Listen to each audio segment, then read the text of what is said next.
নমস্কার, এনসিপি সাদা বাংলায় স্বাগত। আজ আমি একটি নতুন ভিডিও নিয়ে উপস্থিত হয়েছি। দেখতেই পাচ্ছেন, আমরা কথায় কথায় বলি অষ্টরম্ভা। অষ্টরম্ভা মানে তো ফাঁকি, কিন্তু জানেন কি এই অষ্টরম্ভা কথাটির উৎপত্তি কিভাবে আছে? জানুন, জানলে মজা পাবেন বা আনন্দ পাবেন। তাহলে অষ্টরম্ভা আমরা প্রায় বলি, আসুন জেনে নিই অষ্টরম্ভা কথাটির উৎপত্তি কিভাবে হয়েছে। অষ্টরম্ভা শব্দের উৎপত্তি, অর্থ ও ব্যবহারটা আগে শুনি। অষ্টরম্ভা শব্দটি বাংলায় দুটি অংশে বিভক্ত, অষ্ট এবং রম্ভা। এই অষ্ট কথাটির সংস্কৃত অর্থ হচ্ছে আট, বাংলা অর্থ করলে, আর রম্ভা কথাটির বাংলা করলে হয় কলা। তাই শাব্দিক অর্থ দাঁড়ায় আটটি কলা। তাহলে অষ্টরম্ভা মানে তো আটটি কলা, তাহলে আমরা কেন বলি ফাঁকি? কিন্তু কথ্য ব্যবহারে বা বাগধারায় এর আসল মানে কিন্তু আটটি কলা নয়। প্রচলিত ভাবার্থে অষ্টরম্ভা বলতে আমরা কি বোঝাই? শূন্য বা সম্পূর্ণ ফাঁকি। উদাহরণস্বরূপ আমরা বলতেই পারি কাজের বেলায় ফাঁকি, কাজের বেলায় ফাঁকি। তো বা কাউকে বিদ্রূপ করি, বিদ্রূপ করলে আমরা অনেক সময় বলি যে মুখে বড় বড় কথা বলেন কিন্তু কাজের সময় আসেন না।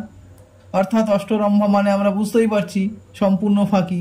কিন্তু অষ্টরম্ভা কথাটির আবিধানিক অর্থ যদি ভেঙে ভেঙে বলা হয় তাহলে দাঁড়াচ্ছিল আটটি কলা, কিন্তু বাগধারায় আটটি কলা নয়।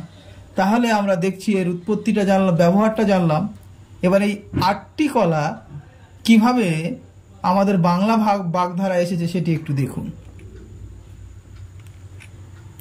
উৎপত্তি ও ব্যাখ্যা। লোকমুখে অষ্টরম্ভা বাগধারাটির ব্যবহার উৎস হিসেবে প্রায়শই একটি ব্যাখ্যার কথা আমরা জানি। সেটা হলো যোগতন্ত্রের অষ্টসিদ্ধি ধারণা, এটা সাধনা হবে, অষ্টসিদ্ধি সাধনা।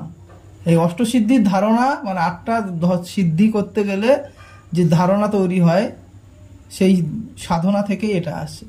প্রাচীন হিন্দু তান্ত্রিক সাহিত্যে 8 ধরনের অলৌকিক ক্ষমতা বা অষ্টসিদ্ধি বলা হয়। সেটা কি কি? সেটা হলো অনিমা, মহিমা, লঘিমা, গরিমা, প্রাপ্তি, প্রাকম্য, ঈশিত্ব এবং বশিত্ব। এই 8টি সিদ্ধি লাভ করা হতো এই তান্ত্রিক মতে। এই তান্ত্রিকদের এই অনিমা, মহিমা, লঘিমা এদের এক একটির এক এক রকমের কাজ আছে, যেটা সিদ্ধ লাভ করলে তার মধ্যে সেই গুণ বিরাজমান করবে। সেটা আমি অন্য কোনো ভিডিওতে বলবো। কিন্তু এই অষ্টসিদ্ধি যদি কেউ লাভ করতে না পারে, এই 8 প্রকারের কোনো গুণই যদি তার মধ্যে না থাকায় তাকে অকর্মণ্য মনে করা হয়, মানে তার মধ্যে কোনো গুণই নেই।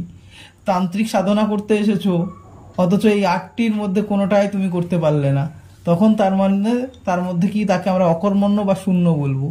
এই ভাবনা থেকেই প্রচলিত কথ্য ব্যাখ্যা অনুযায়ী অষ্টরম্ভা শব্দটি গড়ে উঠেছে। যেমন অষ্টরম্ভা বলতে বোঝায় এমন অবস্থা যে 8টির একটিও নেই, সোজা কথায় একেবারে শূন্য বা পুরোপুরি ফাঁকি। এই সম্পূর্ণ ফাঁকি বা একটিও গুণও প্রাপ্তিযোগ করতে পারেনি যারা তান্ত্রিক সাধনা করতে এসেছে, তাদেরকে আমরা বলছি যে অষ্টরম্ভা, মানে কোনোটাই পারলে না, 8টার কোনোটাই কোনো গুণ প্রাপ্তি করতে বা গ্রহণ করতে বা অর্জন করতে পারোনি। সুতরাং এই অষ্টরম্ভা কথাটির উৎপত্তি কিন্তু এই অলৌকিক যে তান্ত্রিক সাধনা, সেই তান্ত্রিক সাধনার থেকেই কথাটি এসেছে। আরেকটি কথা আমরা বলি যে পৌরাণিক চরিত্রে কিন্তু রম্ভা নামে এক অপ্সরার কথা আছে। অপ্সরাদের সুন্দরীদের মধ্যে রম্ভা কিন্তু অন্যতম। সেই রম্ভারা কিন্তু বেশিরভাগ সাজ পোশাকের উপরই জোর দিতেন। সেক্ষেত্রে আমরা বলি যে সাজ পোশাকের দিকে বা সাজগোজের উপর দিকে যারা জোর দেয়, অন্য কোনো কাজটি ভালো মতো করতে পারে না, তাকেও আমরা তাচ্ছিল্য করে বা বিদ্রূপ করে বলি অষ্টরম্ভা। তাহলে এই অষ্টরম্ভা কথাটির উৎপত্তি আমরা জানলাম তান্ত্রিক সাধন 8টি সাধনা থেকে। তার একটিও যদি না করতে পারে সেই অর্থে আমরা তাদেরকে অষ্টরম্ভা বলি, মানে শূন্য, কোনোটাই অর্জন করতে পারেনি। কিন্তু আরেকটি দিক থেকে এই স্বর্গের যে অপ্সরারা পৌরাণিক চরিত্রে রয়েছে, এই রম্ভা, এরা কিন্তু সাজ পোশাকের উপরে জোর দেয়, অন্য কোনো কাজটি ভালো মতো পারে না। এদেরকেও তাচ্ছিল্য করে বলা হয়। সাজ পোশাকের তো অনেক বাহার আছে, কাজের বেলা অষ্টরম্ভা, অর্থাৎ কোনো কাজটাই করতে পারো না। সুতরাং আপনারা জানতে পারলেন এই অষ্টরম্ভা মানে 8টি কলা নয়, ফাঁকি। কিন্তু 8টি কলা কী করে ফাঁকি হয়ে গেল তার পুরো কাহিনীটি আজকের ভিডিওর মাধ্যমে জানতে পারলেন। সকলকে ধন্যবাদ এবং নমস্কার।